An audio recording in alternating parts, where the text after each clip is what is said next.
Sa paanan ng kabundukan ng Sitio Malinao, isang liblib na bahagi ng lalawigan ng Quezon, namumuhay ang isang dalagang nagngangalang Lilia. Siya ay 18 taong gulang, may maitim na buhok na palaging nakatali sa likod, at may mga matang tila laging nagmamasid sa paligid. Lumaki siya sa pangangalaga ng kanyang lola Iska, isang kilalang hilot at mambunong sa lugar. Bata pa lamang si Lilia ay ulila na sa magulang, namatay ang kanyang ama sa isang trahedya sa gubat, habang ang ina naman ay hindi na muling nakita matapos manganak. Ang buhay nila ay payak, gumigising si Lilia tuwing alas 5 ng umaga upang igisa ang kanin sa lumangkalan na pinapagana ng kahoy. Pagkatapos ay mag-igib ng tubig mula sa poso sa kabilang dulo ng sitio. Ang bahay nila, gawa sa kawayan at pawid, ay napapalibutan ng tanim nilang gulay gaya ng ampalaya, malunggay, at, higit sa lahat, luya. Ayon kay Lola Iska, ang luya raw ay hindi lamang sangkap sa pagkain, kundi isa ring makapangyarihang panlaban sa masasamang espiritu, lalo na sa mga nilalang na nagtatago sa anyong tao. Tahimik man ang lugar, may kasaysayang bumabalot sa Sitio Malinao. Mula pa sa mga kwento ng matatanda, sinasabing minsan ng sinakop ng mga nilalang na hindi matukoy ang anyo ang kanilang sitio. May mga panahong may nawawala, bata, hayop o matatanda na hindi na muling nakikita. Ngunit matapos ang matagal na panahon, tila ba naging tahimik muli ang lugar. Sinasabi ng ilan na dahil sa panalangin, ngunit may ilan na naniniwalang may tagapagbantay na nakatago sa anino ng bundok. Si Lilia ay masinop at mapagmasid. Mahilig siyang magsulat ng tula sa likod ng kanyang kwaderno at madalas ay nakaupo sa ilalim ng punong mangga habang binabantayan ang kanilang manok at kambing. Ngunit sa kabila ng kanyang kasimplehan, may kakaiba sa kanya, may mga pagkakataong nakakaramdam siya ng mga bagay na hindi nakikita ng ordinaryong mata. Minsan, naririnig niya ang mga bulong ng hangin, at minsan ay tila ba alam niya kung kailan ulan o may darating na hindi inaasahan. Lilia, ihalo mo ang luya sa sabaw ngayong gabi, ha, wika ni Lola Iska habang kinukudkod ang nyog. Mas mainam yan lalo na't magpapalapit na naman ang kabilugan ng buwan. Bakit po Lola? Wala naman pong masama, di ba? Tanong ni Lilia habang hinihiwa ang mga dahon ng pechay. Tandaan mo, anak, ang katahimikan sa gubat ay kadalasang panandalian lang. Bago mag-ingay ang kuliglig, may gumagapang munang panganib, makahulugang sagot ni Lola Iska. Ipinagkibit balikat lang ni Lilia ang sinabi ng matanda. Ngunit sa loob-loob niya, tila may bigat ang mga salitang iyon. Napansin din niyang tuwing gabi, may mga aninong dumaraan sa gilid ng kanilang bahay, ngunit kapag sinilip niya ay wala namang tao. Ang mga hayop ay nagiging balisa, ang kanilang aso, ikaw na ang huling tagapamana ng ating lahi. Panahon na. Panahon na po para saan, Lola? Usisa ni Lilia, ngunit hindi sumagot ang matanda. Sa halip, dumiretso ito sa altar at nagsimulang manalangin. Simula noong gabing iyon, unti-unting nagbago ang buhay ni Lilia. Napansin niya na mas nagiging matalas ang kanyang pandinig. Ang dati niyang simpleng panaginip ay naging malinaw, at sa bawat panaginip, may isang matanda na nag-aabot sa kanya ng luya, habang sinasambit ang mga salitang, gamitin mo ang kalikasan. Ikaw ang susi. Ang katahimikan sa Sitio Malinao ay tila may kinikimkim. At sa gitna ng kabundukan, isang bagong yugto ang mabubuksan, isang yugtong magpapatunay kung hanggang saan ang lakas ng isang probinsyana, at kung paano ang isang simpleng luya ay magiging sandata laban sa kasamaan. Makalipas ang ilang araw mula nang magsimula ang kakaibang pakiramdam ni Lilia, mas lalo pang lumala ang mga kakaibang pangyayari sa Sitio Malinao. Ang dating tahimik na gabi ay unti-unting napalitan ng mga tunog ng sigawan, alulong ng aso, at pagaspas ng tila hindi normal na pakpak sa itaas ng mga bubungan. Lilia, narinig mo ba yon? Tanong ni Lola Iska isang gabi habang pareho silang nakaupo sa duyan sa labas ng kanilang bahay. Opo, parang may lumipad po sa itaas natin, pero hindi naman po hangin ang tunog, sagot ni Lilia, habang nakakapit sa isang maliit na bungkos ng tuyong luya na palagi niyang bitbit simula nang bigyan siya ng kanyang lola. Gabi-gabi, pareho silang naglalagay ng dinikdik na luya sa paligid ng bahay. Ayon kay Lola Iska, mabisa itong panangga sa masasamang nilalang, lalo na sa aswang. Ngunit kahit sa lahat ng pag-iingat, tila may bagay na nais pa ring pumasok sa kanilang mundo. Minsan, habang natutulog si Lilia, napapanaginipan niya ang isang imahe, Isang babae na nakasuot ng puting saya, may mahahabang buhok na tumatakip sa mukha, at may hawak na palayok na puno ng apoy. Sa bawat panaginip, iniaabot nito sa kanya ang isang bungkos ng luya, habang sinasabi, ang tunay mong lakas ay magmumula sa lupa. Alalahanin mo ang apoy. Alalahanin mo ang ugat. Tuwing gigising si Lilia mula sa panaginip, pakiramdam niya ay gising pa rin ang kanyang diwa. Hindi ito parang karaniwang panaginip lang, tila ba ito ay isang babala o gabay. Mas lalong lumalim ang kanyang interes at takot. Lalo pat may mga balita sa baryo tungkol sa mga alagang nawawala. Isang umaga, dumaan si Mang Teryo, ang kanilang kapitbahay, bitbit ang balita na ang tatlo niyang biik ay bigla na lamang naglaho, wala man lang bakas ng dugo o kagat. Hindi to gawa ng hayop. Alam kong may masamang nilalang sa paligid, bulong nito. Marami sa mga matatanda sa baryo ay nagsimulang magdasal ng orasyon tuwing dapit-hapon. Ang mga bata ay hindi na pinapalabas kapag lumulubog na ang araw. Ang masaklap, may isang gabi na mismong bata ang nawala, si Lando, isang 7 taong gulang na pamangkin ng kumare ni Lola Iska. Wala siyang iniwang bakas maliban sa isang punit na kamiseta sa ilalim ng punong duhat. Pagkatapos noon, isang malakas na ulan ang bumuhos. Habang kumikidlat, nakita ni Lilia mula sa siwang ng kanilang bintana ang isang aninong tila naglalakad sa paligid ng bahay nila. Hindi tao ang lakad, ito'y paika-ika, at ang anino nito ay tila may pakpak. Nang itutok niya ang lampara sa bintana, bigla itong naglaho na parang usok. Kinabukasan, kinausap siya ni Lola Iska. Lilia, hindi na ito pangkaraniwan. Nararamdaman mo na rin, hindi ba? Tumango si Lilia. Opo. Parang may gustong pumasok sa panaginip ko. May babaeng may palayok laging sinasabi sa akin na galing sa lupa ang lakas ko. Napatingin si Lola Iska sa kanya ng mariin. Ang panaginip mo ay hindi basta panaginip. Ipinapasa sa iyo ang kakayahan ng ating lahi. Ang babaeng yon, malamang ay ang albularyang ninuno natin sa 3 henerasyon. Sinasanay kanya sa panaginip para sa mas matinding pagsubok. Nabigla si Lilia. Pero bakit ako? Hindi ko naman po alam ang ginagawa niyo. Hindi po ako marunong, hindi mo kailangang matutunan sa libro. Nasa loob mo yan. Dugo mo ang susi. At ang luya, iyan ang ugat ng ating kapangyarihan. Simula noon, sinimulan siyang turuan ni Lola Iska ng mga lumang dasal at orasyon. Itinuro rin nito kung paano maghanda ng insenso ng luya, kung saan dinidikdik ang luya, hinahaluan ng langis ng nyog, at iniinit sa uling habang binibigkas ang panalangin pangontra sa masasamang espiritu. Habang lalong lumalalim ang gabi-gabi, lalong tumitindi ang kanyang mga panaginip. Minsan, nasusugatan siya sa panaginip at paggising niya, may bakas ng galos sa kanyang balat. May gabi ring nakita niyang may malaking ibon na may pulang mata ang lumapag sa bubungan ng kapitbahay, at kinabukasan ay may batang babae na walang malay na natagpuan sa ilalim ng puno, nanginginig at walang maalala. Ang mga pangyayaring ito ay naging hudyat kay Lilia na hindi na sapat ang simpleng pag-iwas o pagdasal lamang. Kailangang handa siya, kailangang malaman niya kung ano talaga ang kanyang tungkulin at paano niya maililigtas ang buong sityo sa nagbabadya. Isang gabi, sa gitna ng panaginip, kinausap siyang muli ng babae, Lilia, malapit na silang dumating. 3 anyo. 3 kaluluwa. Isa ang magsisinungaling. Isa ang titingin sa mata mo. At ang isa ang tunay na panganib. Pagkagising niya, malamig ang paligid. Ngunit sa ilalim ng kanyang unan ay may kakaibang bagay, isang piraso ng tuyong ugat ng luya, na hindi niya matandaan kung kailan niya nailagay. Naramdaman niya sa kaibuturan ng kanyang puso, may paparating. At ang luya ang magiging unan niyang sandata.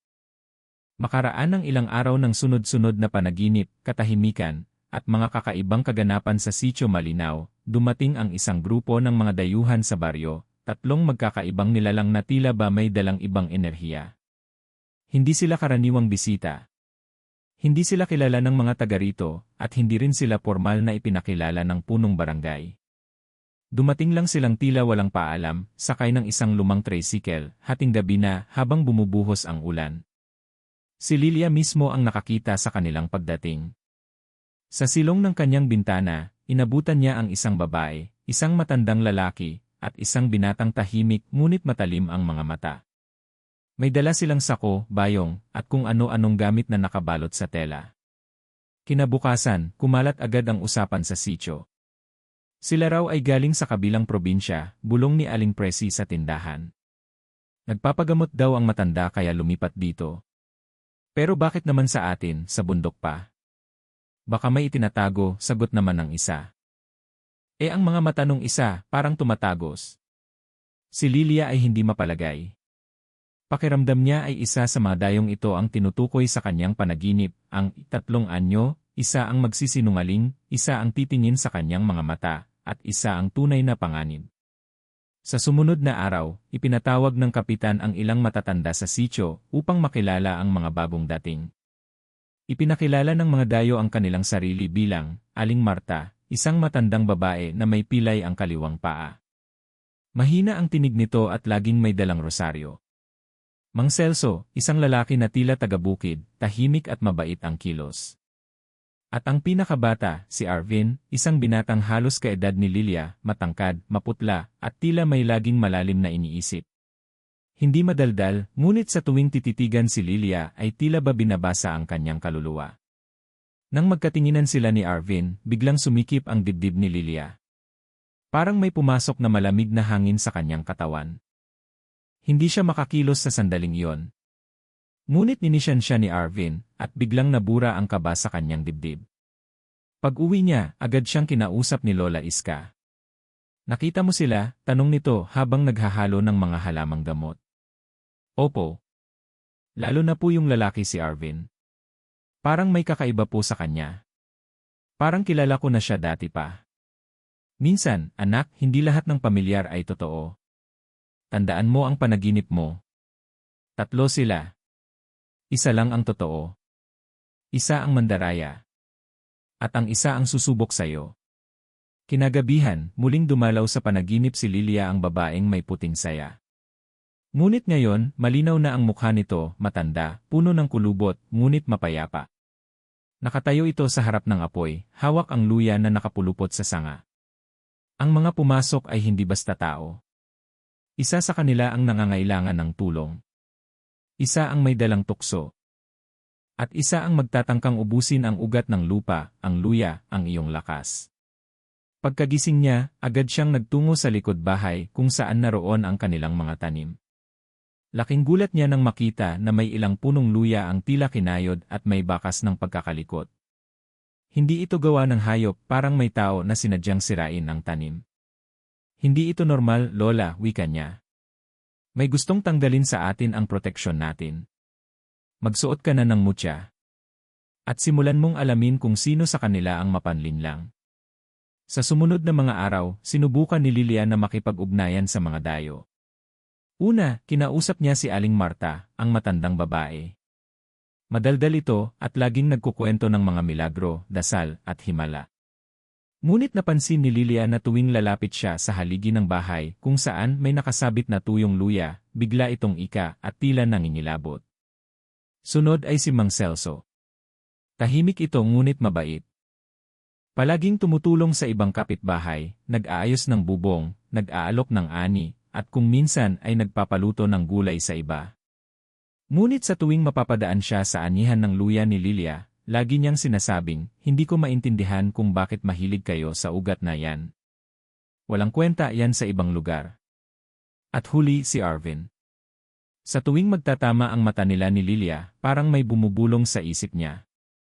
Isang araw, nahuli niya ito na palihim na naglalagay ng halamang hindi niya kilala sa lupa malapit sa mga tanim nilang luya. Ano yan? Tanong ni Lilia habang papalapit. Pampalago lang. Baka makatulong, sagot ni Arvin, nakangiti. Ngunit sa mata ni Lilia, hindi ito pangkaraniwang ngiti. May laman. May sikretong hindi sinasabi. Pagsapit ng gabi, hindi na siya nakatulog. Muling lumitaw sa panaginip ang kanyang tagapayo.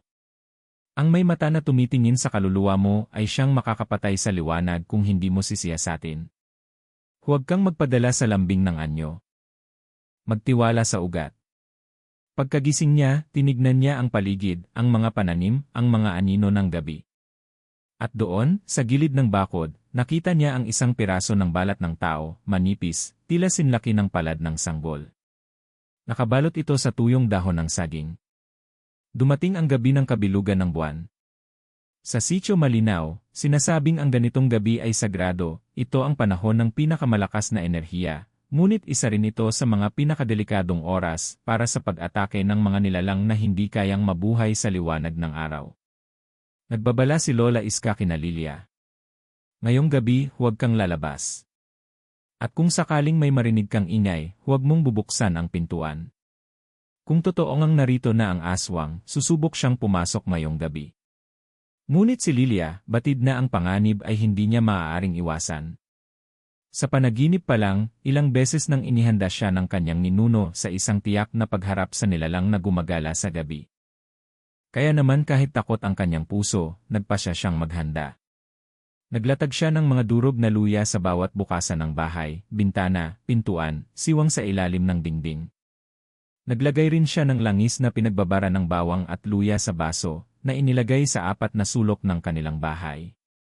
Gamit ang itinuro ng kanyang lola, nagsimula siyang bigkasin ang sinaunang orasyon, sa ngalan ng liwanag at ugat ng lupa, huwag kang makalapit, huwag kang makalusot. Kung ang iyong laman ay gutom, ang iyong kaluluwa'y mahuhulog sa apoy ng lupa. 11:00 na ng gabi. Malamig ang hangin. Katahimikan ang bumalot sa buong sitio, wala ni isang aso ang tumatahol, walang kuliglig, walang ingay. Para bang pinipigil ng paligid ang paghinga nito. Hanggang sa narinig ni Lilia ang isang tunog, pakpak. Malalakas, mabibigat, at hindi pangkaraniwan. Tulad ng naririnig niya sa kanyang panaginip. Sinilip niya mula sa siwang ng kanilang dingding, at doon niya nakita ang anino ng isang malaking nilalang na lumilipad, tila may pakpak ng paniki, ngunit katawan ng tao. Sa ilalim ng buwan, makikita ang balangkas ng kanyang mukha, matulis ang tenga, mahahaba ang kuko, at ang mga mata'y tila pula sa gutom. Napahigpit ang hawak ni Lilia sa kanyang bungkos ng luya. Nang sandaling iyon, tila naramdaman ng nilalang ang kanyang presensya. Tumigil ito sa paglipad at lumanding sa harap ng kanilang bakuran.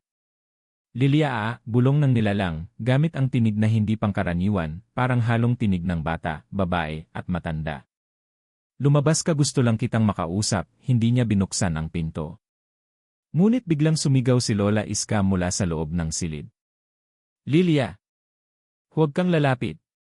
Isa siya sa 3 dayo. Isa siya. Napaatras si Lilia. Sa isip-isip niya, alin sa 3? Si Aling Marta? Si Mang Celso? O si Arvin? Ang nilalang sa labas ay biglang nagbago ng anyo, naging si Arvin ang itsura nito, suot ang parehong damit at may parehong tinig. Lilia, ako to, hindi ako aswang. May tinatakasan lang ako. Kailangan ko ng tulong mo, ngunit nang lumapit ito sa gilid ng bahay, nasagi nito ang isa sa basong may langis ng bawang at luya. Tumilamsik ang likido sa paa nito at bigla itong napasigaw sa sakit. Aarar! Tila lumabas ang tunay nitong anyo. Ang balat ay nagsimulang mabalatan, ang anyo ay nagkakaliskis, at ang mata nito'y namumula na parang nagliliyab. Natauhan si Lilia. Hindi si Arvin ang kausap niya, kundi ang aswang na may kakayahang mag-anyo ng tao. Agad siyang bumunot ng pinatuyong luya, dinikdik ito, at saka inilagay sa palayok na may uling. Habang kumukulo ito at lumalabas ang usok, bigla namang nagsimulang mag-ingay ang paligid. May mga alulong. May malalakas na kaluskos sa mga bubong. Hindi lang pala iisa ang nilalang. Habang ang aswang sa labas ay nagsusumikap na makapasok, isa pang anino ang lumitaw, isang matandang babae, may pilay. Si Aling Marta. Ngunit may kakaiba sa kanya ngayon, ang kanyang pilay ay hindi na halata, at ang mga mata niya ay nangingitim. Lilia, hindi mo alam ang pinapasok mo, bulong nito, sabay labas ng mahabang kuko. Doon na napagtanto ni Lilia, 2 sa kanila ang aswang. Si Arvin at si Aling Marta. Tumakbo siya sa silid ni Lola Iska, ngunit natagpuan niya ang matanda na nangingisay. May sugat ito sa leg, tila may nagtangkang kagatin siya. Agad siyang bumalik sa altar nila. Kinuha niya ang tinurong mutya, isang kristal na may balot ng luya at sinulid. Ipinulupot niya ito sa kanyang kamay at lumabas sa balkonahe. Kung sino man kayo, hindi ako natatakot. Ang liwanag ng lupa ay hindi nyo kayang sirain. Itinapon niya ang palayok ng kumukulong luya sa direksyon ng mga nilalang. Pumuslit ang makapal na usok, at tila may sumisigaw sa hangin habang naglalaho ang mga anyo. Nagising ang mga kapitbahay dahil sa kabuluhan. Ilang sandali pa, dumating ang tanod at ang kapitan, ngunit wala na ang mga nilalang. Kinabukasan, natagpuan ang isang sako sa likod ng bahay ni Mang Celso. Doon, nakita ang balat ng tao, ilang bahag pagkatapos ng nakakatakot na laban sa gabi ng kabilugan ng buwan, naging matahimik pansamantala ang Sitio Malinaw. Ngunit para kay Lilia, ang katahimikang iyon ay parang isang bagyong papalapit, hindi mo alam kung kailan muling sasabog ang kaguluhan. Sa mga araw na lumipas, hindi na muling nagpakita si Arvin o Aling Marta. Si Mang Celso lamang ang natira, at ito'y parang walang kamalay-malay sa mga nangyari. Ngunit alam ni Lilia hindi ito tapos. Lalong tumitindi ang kanyang kutob na may mas malalim pang dahilan kung bakit siya ang target ng mga nilalang na iyon. Isang araw, habang nililinis niya ang lumang bowl ng kanyang lola Iska, natagpuan niya ang isang supot ng matandang papel. Nakapaloob dito ang mga luma at kupas na larawan, mga sulat sa lumang sulat kamay, at isang piraso ng telang may borda ng gintong bilog na may ugat sa gitna. Isa sa mga liham ang agad na umagaw ng kanyang pansin. Ang sulat ay naka-address sa kanyang lola Iska, at may pirma ng isang taong nagngangalang Rosenda. Iska, kung binabasa mo ito, ibig sabihin ay nararamdaman mo na rin ang pagbabalik nila. Ang lahi natin ay tagapangalaga ng ugat ng lupa, ang luya ay hindi lamang halamang gamot, ito ay sagradong proteksyon laban sa dilim. Sa tuwing may panganib, isa sa atin ang tinatawag upang magbantay. At ngayon, si Lilia ang susunod. Ingatan mo siya. Ipakita mo sa kanya ang daan bago pa siya makuha ng anino. Nanlamig si Lilia habang binabasa ito. Napaupo siya at agad na tinawag ang kanyang lola. Lola, anong ibig sabihin ito? Tanong niya habang hawak ang sulat. Napabuntong hininga si Lola Iska, tila matagal nang iniiwasan ang araw na ito. Anak, panahon na siguro para malaman mo ang lahat. Ang simula ng lihim matagal na palang tagapangalaga ng ugat ng lupa, ang kanilang angkan, isang linya ng kababaihan na pinagkalooban ng kakayahang makaramdam, makakita, at makalaban sa mga nilalang ng dilim. Ang pangunahing sandata nila ay ang luya, isang halaman na hindi lang gamot kundi anting-anting laban sa masasama. Ang luya, Lilia, wika ni Lola Iska, ay ugat na nakakakonekta sa pinakapuso ng lupa. Ang enerhiya nito ay nakakapatay sa mga nilalang na hindi isinilang mula sa liwanag. Kapag may gumugulo sa balanse ng mundo, isa sa ating lahi ang ginagabayan ng ating mga ninuno para magbantay. Hindi makapaniwala si Lilia. Parang isang kwento lamang na maririnig mo sa mga matatanda. Ngunit pagkatapos ng lahat ng kanyang nakita, ang panaginip, ang mga nilalang, ang kanyang pakiramdam, alam niyang totoo ito. Bakit ako, Lola? Hindi ko naman ito hiningi, hindi natin hinihiling ang papel natin, apo. Pinipili tayo. Ayon sa kanyang lola, ang pamilya nila ay may 4 na pangunahing tagapangalaga noong unang panahon, ngunit 3 sa kanila ay nawala na, pinatay ng mga aswang sa iba't ibang henerasyon. Tanging ang linya ng kanyang ina, ang linya ni Iska, ang natira. Kaya pala may kakayahan siyang makakita sa panaginip, makaramdam ng kakaiba sa tao, at bakit tila laging gumugulo sa kanyang paligid ang mga nilalang na iyon. Ang itinatagong katotohanan tungkol kay Arvin ayon pa sa kanyang lola, isa sa mga dahilan kung bakit bumalik ang mga aswang sa Sitio Malinaw ay dahil sa isang matandang utang. Noong kabataan ni Iska, may isang nilalang na kanyang pinagkaitan ng buhay, isang aswang na sinubukang pasukin ang kanilang pamilya. Nabigo ito dahil sa lakas ng proteksyon ng kanilang tahanan. Ngunit bago ito tuluyang mamatay, nag-iwan ito ng isang sumpa, babalik ako. Kung hindi ako, ang anak ko. At kukunin ko ang tagapagmana ng luya, kahit pa dumanak ang dugo sa buong sitio. Dahil dito, matagal na palang pinaghahandaan ni Lola Iska ang pagbabalik ng panganib. Ngunit hindi niya inasahan na si Arvin mismo ang magiging instrumento ng pagbabalik ng sumpa. Si Arvin hindi siya basta-basta, ani Iska. Anak siya ng nilalang na sinumpa ang ating lahi. Kaya niya nababasa ang isip mo, kaya siya napapanaginipan mo. Konektado na kayo. Nanlumo si Lilia. Hindi niya alam kung ano ang mas masakit, ang malaman na siya'y pinili para lumaban, o ang katotohanang nagkaroon siya ng koneksyon sa isang nilalang na anak ng kadiliman. Ang paghahanda para sa matinding laban matapos ang rebelasyon, nagsimula na ang mas masusing paghahanda ni Lilia at ng kanyang lola. Pinadami nila ang tanim ng luya sa paligid. Gumawa sila ng mga sigil gamit ang pinaghalong langis ng luya, abo ng nasunog na dahon ng banaba, at dugo ng manok. Inilagay nila ito sa lahat ng sulok ng bahay. Nagsimula ring bumalik ang mga dating albularyo sa sitio, mga kamag-anak at kaibigan ni Lola Iska. Pati si Mang Turo, isang albularyo mula sa kabilang bayan, ay dumalaw. Kung totoong ang anak ng aswang ang bumalik, kailangan nating paghandaan ito. Si Lilia na ang bagong bantay. Ngunit hindi siya mag-isa. Nagpatawag sila ng ritual ng pagsasali ng lakas, isang sinaunang seremonya kung saan ipapasa kay Lilia ang karunungan ng mga ninuno. Sa gabi ng seremonya, habang umaawit ng sinaunang dasal ang mga matatanda, inilagay sa noo ni Lilia ang pulbos ng tuyong luya. Ipinainom sa kanya ang pinaglagaan ng 6 na ugat na may kasamang katas ng bunga ng katmon. At sa huling bahagi, binigkas nila, sa dugo ng ugat, sa ilaw ng lupa, ang tagapangalagay ginigising. Lilia, ikaw na. Pagkatapos ng ritual, napahandusay si Lilia sa lupa. At doon, muli siyang dinalaw ng matandang babae sa kanyang panaginip. Ngayon, anak, hindi ka na basta babae. Ikaw ang mata ng lupa. Ang lakas mo ay hindi sa lakas ng braso, kundi sa ugat ng katotohanan, ay ng hayop at mga buto.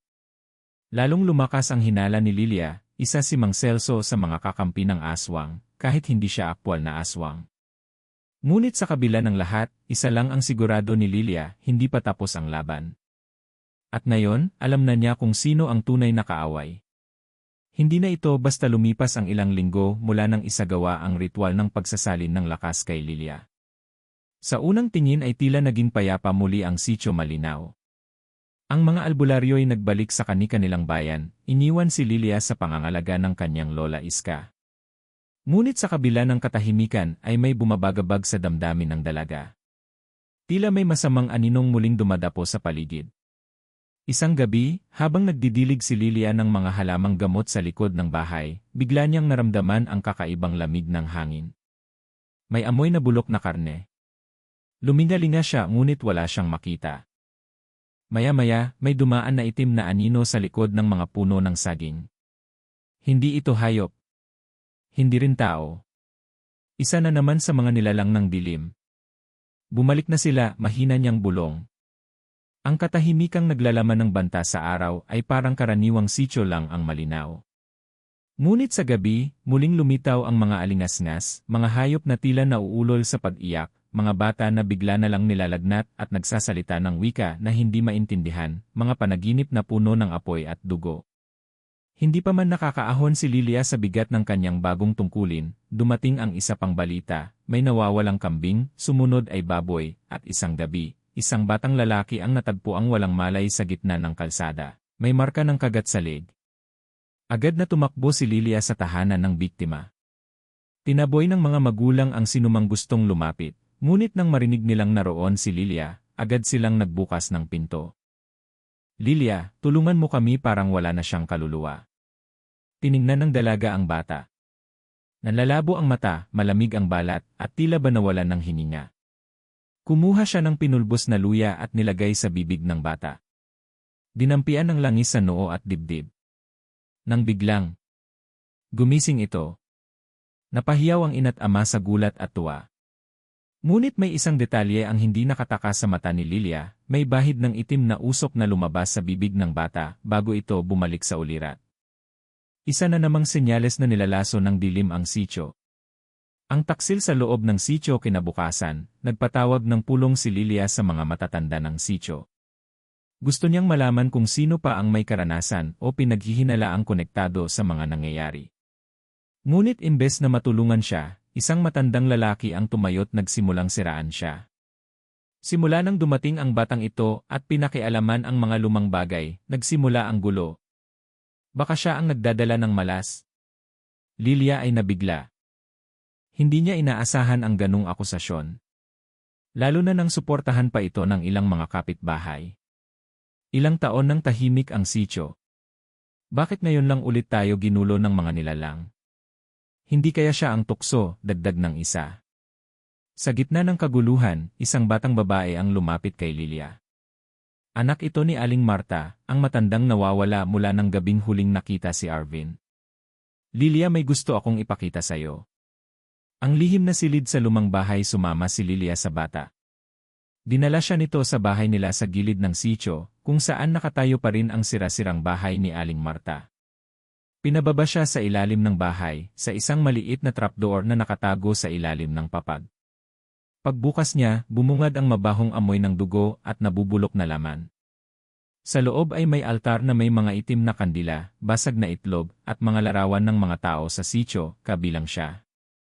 Ginagawa ito ni inay tuwing gabi, sabi ng bata. Sinasabihan niya kami ni Kuya Arvin na ito raw ang magbibigay sa amin ng kapangyarihan. Nanindig ang balahibo ni Lilia.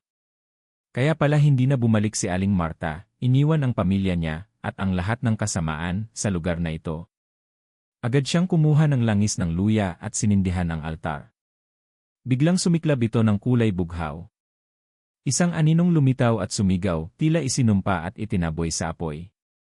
Habang naglalagablab ang apoy, sumigaw ang bata, Lilia, tumingin ka sa ilalim ng mesa. Pagtingin niya, may isang kahon. Sa loob nito, may isang ginintuang singsing na may ukit ng luya, ang tanda ng tagapangalaga ng Sitio Malinaw. Nawawala ito mula pa noong panahon ng kanyang lola. Ang sumpang bumubukas muli makalipas ang 3 araw, isang itim na ulap ang bumalot sa langit ng sityo. Nagising ang mga tao sa umbol ng mga hayop, mga sigaw mula sa gubat, at tunog ng mga pakpak sa ere. Muling nagpakita si Arvin. Ngunit hindi na siya tao. Ang kanyang balat ay nanigas na parang balat ng ahas, ang kanyang mga mata ay pulang-pula, at ang boses niya ay tila maraming nilalang ang nagsasalita. Lilia, handa ka na bang tapusin ang simula? Sa kanyang tabi, may 2 nilalang, mukhang tao, ngunit may mahahabang kuko at dila. Ito na ang huling babala. Muli na namang bubuksan ang pinto ng dilim. Pagkakanulo mula sa loob habang naghahanda si Lilia sa nalalapit na pag-atake, isang hindi inaasahang katotohanan ang bumungad sa kanya. Isa sa mga matatandang albularyo, si Mang Celso, ang palaging tahimik, ay umamin sa kanya ng isang kasalanan. Ako ang nagsabi kay Arvin kung nasaan ang iyong bahay, ani nito. Pinangakuan nila ako ng buhay na walang hanggan kapalit ng iyong dugo. Duguan ang luha sa mga mata ni Mang Celso habang yumuko. Hindi ko alam na ikaw pala ang susi sa kaligtasan natin. Hindi makapagsalita si Lilia. Naramdaman niyang nilinlang siya ng taong pinagkatiwalaan ng kanyang pamilya. Ngunit sa halip na magalit, pinatawad niya ito. Hindi pa huli ang lahat. Tulungan mo akong tapusin ito, basta. Isa sa 3 dayo ay hindi tao. Isa sa kanila ang aswang. Ang gabi ng labanan ay sumapit na. Walang kamalay-malay ang mga tao sa Sitio Malinaw na ang kanilang buhay ay magbabago magpakailanman. Habang ang iba'y natutulog, ang ilan ay nagtatanong kung bakit tila may kabuntot na presensya ng takot sa hangin. Sa kabila ng lahat ng paghahanda at sakripisyo, si Lilia at ang kanyang pamilya ay nagsimula ng magtipon para sa kanilang huling laban.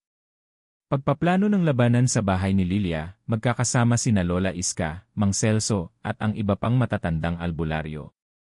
Habang ipinagdarasal ng mga matatanda ang mga ninuno at hinihingi ang gabay, si Lilia ay nakatayo sa harap ng isang malaking dambana ng luya, isang dambana ng buhay at proteksyon.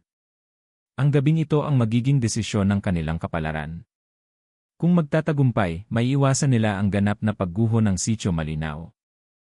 Ngunit kung magbigo, magiging alay sila sa madilim na mga nilalang na pinapahalagahan lamang ang dilim. Lilia, sabi ni Lola Iska, huwag mong kalimutan, ang luya na hawak mo ay hindi lamang proteksyon. Ito ay ang simbolo ng ating mga ninuno, ng ating pamilya, at ng ating lahi. Ginamit nila ito laban sa mga aswang at nilalang ng dilim. Ngayon, ikaw na ang magpapatuloy. Hindi na makatawid si Lilia sa mga salitang iyon. Alam niyang ang gabing ito ay magdadala sa kanya sa huling hakbang ng kanyang misyong inatas sa kanya ng kanyang angkan. Ngunit may kalakip na sakripisyo. Kailangang maghanda. Hindi lang siya maglalaban para sa kanyang sarili, kundi para sa buong sityo. Ang pagdapo ng kadiliman habang patuloy ang paghahanda sa kanilang pagtatanggol, ang ulap na itinaboy ang araw ay pabalik na sa kanila. Nagmumula sa kalangitan ang isang itim na ulap na mabilis na bumaba, nagdulot ng isang madilim na apoy at pagsabog ng hangin. Sa isang iglap, dumating si Arvin at ang kanyang mga alalay. Tulad ng ipinangako ko, ako ang maghahatid ng dilim, sigaw ni Arvin. Ang kanyang katawan ay lumaki at nagbago, tila isang dambuhalang nilalang na may pakpak ng paniki, at mga mata na parang dalawang naglalagablab na apoy. Sa mga kalapit na puno, ang mga aswang at mga nilalang ng dilim ay nagsilabasan mula sa kanilang mga taguan. Itim na usok ang pumalibot sa buong lugar, at mula sa bawat sulok, ang dilim ay tila buhay na may sariling kalooban. Ang mga tao ng Sitio Malinaw ay nagtakbuhan, ngunit hindi nila alam kung saan sila tatakbo upang makaligtas. Ang pagtatanggol ni Lilia at ang pagtanggap ng lakas ng ninuno, habang ang mga albularyo at matatandang tagapangalaga ng sitio ay nagsimula ng kanilang seremonya upang ilihis ang mga aswang. Si Lilia ay nag-iisa sa gitna ng madilim na kalagitnaan ng gabi. Ang singsing ng luya na tinanggap niya mula sa lumang bahay ni Aling Marta ay nagsimulang kumislap ng malakas. Naramdaman niya ang malupit na lakas na dumaloy sa kanyang mga ugat. Agad niyang ipinahid ang langis ng luya sa kanyang palad at nagdasal sa mga ninuno. Ang kanyang mga mata ay kumislap at naramdaman niyang parang ang buong mundo ay nasa kanyang mga kamay. Siya na ang tagapangalaga ng luya at ang kapangyarihan nito ay naroroon sa kanyang mga palad. Sumigaw siya sa hangin. Hindi kami susuko. Ang liwanag ay magtatagumpay laban sa dilim. Mabilis na inilabas ni Lilia ang kanyang espada na gawa sa pinatigas na ugat ng luya at sinalubong ang mga unang aswang na sumugod sa kanya. Ang kanilang mga katawan ay natupok ng matinding liwanag mula sa espada ni Lilia, ngunit ang mga nilalang ay patuloy na sumugod. Ang pag-atake ng mga aswang ay matindi, at sa bawat suntok ng espada, may mga nilalang na nasusunog at naglalaho. Ang kapangyarihan ng luya ay sumuporta sa kanya, ngunit ang mga kalaban ay marami at nagiging mas malupit sa bawat sandali. Ang pagkatalo ng pagtaksil at pag-aalay ng buhay sa gitna ng labanan, dumating si Mang Celso at ang iba pang mga albularyo upang magsanib puwersa kay Lilia. Ngunit isang hindi inaasahang pangyayari ang nagdulot ng pagkagulat. Si Mang Celso ay nakatago sa likod ng isang puno at mula sa kanyang pagkakatago, siya ay nag-utos kay Arvin. Patumbahin ang batang ito. Wala nang silbi ang proteksyon ng luya. Nasa aking mga kamay na ang lahat. Nagulat si Lilia nang makita niyang si Mang Celso ay may hawak na isang luma at may dungis na sigil na simbolo ng kanilang angkan. Nang masulyapan ito, naisip niya na ang sigil na iyon ay ginagamit lamang sa isang bagay, ang pagpapahina ng proteksyon ng luya. Si Mang Celso ay tapat na lumihis ng landas. Siya ay isa sa mga albularyo na nagbigay ng lihim kay Arvin upang magsimula ang lahat ng ito. Mabilis na sumugod si Lilia at pinatumba si Mang Celso gamit ang isang sadyang matalim na palo mula sa kanyang espada. Ngunit bago pa siya magtagumpay, si Arvin ay dumapo sa kanya mula sa ere, itinutok ang kanyang pangil sa lig ni Lilia. Sa huling sandali, sumigaw si Lilia, sa ngalan ng liwanag at lupa, maglaho kayo. Dahil sa huling sigaw ni Lilia, isang malakas na pagsabog ng liwanag ang nagpakawala sa buong lugar. Ang lahat ng mga aswang at mga nilalang ng dilim ay natunaw, kabilang na si Arvin. Maging ang sigil ni Mang Celso ay naglaho sa kanyang mga kamay. Ang buong lugar ay nagbago. Ang mga puno ay muling naging buhay, ang hangin ay naging malinis, at ang Sitio Malinaw ay naisalba mula sa kamay ng kadiliman. Ang pagbabalik sa liwanag sa huling sandali, si Lilia ay nahulog sa lupa, ngunit sa kanyang mga mata, nakita niya ang mga kalangitan na nagsimulang magliwanag. Ang buong mundo ay bumalik sa pagkakapayapa. Tumayo siya at humarap kay Lola Iska na may malungkot ngunit masayang mga mata. Wala na, Lilia. Pinalaya mo na ang sitio mula sa dilim. Ngayon, ikaw na ang susunod na tagapangalaga ng luya. Si Lilia ay tumango, ngunit alam niyang hindi pa tapos ang kanyang misyon. Bawat buhay na nailigtas, bawat hakbang na ginawa, ay isang pag-alay sa mga ninuno. Nasa kanya ang lakas ng luya, isang bagong simula para sa Sitio Malinaw. Matapos ang huling digmaan, unti-unting nabawi ang katahimikan sa Sitio Malinaw. Ang mga ulap na dulot ng mga nilalang ng dilim ay unti-unting nawala, at ang mga bituin ay muling nagningning sa malamlam na gabi. Ang hangin ay naging sariwa, at ang mga puno ay nagsimula ng magbunga ng masaganang mga prutas. Ngunit ang mga sugat mula sa labanan ay hindi madaling maghilom. Sa kabila ng mga tagumpay, ang mga alaala ng mga pag-asa at sakripisyo ng bawat isa ay maghahatid ng mas malalim na aral sa bayan. Ang pagbabalik ni Lilia sa liwanag habang ang araw ay sumisikat at ang mga tao ng Sitio Malinaw ay nagsisimulang magbalik sa kanilang mga tahanan, si Lilia ay naglakad papunta sa isang mataas na burol kung saan nakatanim ang puno ng luya. Pinili niyang magtungo roon, sa ilalim ng lilim ng puno, upang magdasal at magbigay pasasalamat sa mga ninuno na nagbigay sa kanya ng lakas at tapang. Ang kanyang mga mata ay puno ng luha, hindi dahil sa kalungkutan, kundi dahil sa pasasalamat at pagmamahal sa bayan na kanyang iniligtas. Salamat po, ang mahina niyang bulong sa hangin, sa pagbabalik loob at sa bawat hakbang na binigyan niyo kami. Nagmuni-muni siya, at sa mga sandaling iyon, naramdaman niyang ang lahat ng sakripisyo ay may halaga. Ang buhay sa sitio ay babalik sa normal, ngunit alam niyang ang mga alaala ng labanang iyon ay mananatili sa kanilang mga puso magpakailanman. Ang paglilinis at pagtatapos ng mga tungkulin habang nagbabalik loob ang mga tao sa kanilang normal na buhay, nagsimula ng mag-organisa ng mga seremonya ng paglilinis at pasasalamat ang mga matatanda. Ang mga nayanig na kabahayan ay naayos na, at ang mga tao ay nagtipon upang magbigay pugay sa mga nag-alay ng buhay upang mapanatili ang kaligtasan ng buong sitio. Lilia, tinawag siya ni Lola Iska, magsimula tayo ng bagong tradisyon. Hindi lamang sa luya, kundi sa mga aral na natutunan natin. Si Lilia ay tumango. Alam niyang siya ang magiging tagapangalaga ng luya mula ngayon, ngunit may higit pa sa kanyang misyon. May mga bagong tungkulin siyang tatahakin, hindi lang bilang tagapangalaga ng sitio, kundi bilang simbolo ng liwanag at pag-asa sa mga susunod na henerasyon. Ang pagdapo ng pagkakaisa ang buong sitio ay nagkaisa sa pagdiriwang ng kanilang muling pagkabuhay. Ang mga kabataan ay muling naglaro sa kalsada, ang mga magulang ay nagtulungan upang ayusin ang mga bahay at mga pananim. Sa bawat kanto ng sitio, maririnig ang tawa ng mga tao, isang senyales na ang kanilang buhay ay muling bumangon mula sa mga pighati. Si Lilia, kahit na siya ang naging sentro ng lahat ng nangyari, ay hindi nagpakita ng pagmamalaki. Alam niyang ang tagumpay ay hindi lamang dahil sa kanya, kundi dahil sa bawat isa sa kanila, ang kanilang pagtutulungan, tapang, at pananalig sa mga tradisyon at kasaysayan ng kanilang angkan. Ang pagbabalik ng kapayapaan isang buwan matapos ang labanan, nagsimula nang magbalik ang mga bisita sa Sitio Malinaw. Ang mga albularyo mula sa iba't ibang bayan ay dumating upang magpasalamat sa mga tagumpay ng lugar at upang magbigay ng kanilang mga biyaya sa mga namuno. Habang ang mga kabataan ng sitio ay nag-aaral tungkol sa kanilang mga ninuno, si Lilia ay nagpatuloy sa pagpapalaganap ng kaalaman tungkol sa luya at mga kapangyarihan nito sa mga susunod na henerasyon. Hindi kailanman magwawakas ang aming misyon, ani Lilia, habang binabaybay ang mga kabundukan. Ang bawat hakbang namin ay patuloy na magiging gabay ng ating bayan. Ang pagtanggap ng bagong simula si Lilia ay bumalik sa kanyang tahanan. Habang pinagmamasdan niya ang payapang bukirin at ang mga batang naglalaro sa ilalim ng araw, naramdaman niyang natapos na ang isang yugto ng kanyang buhay.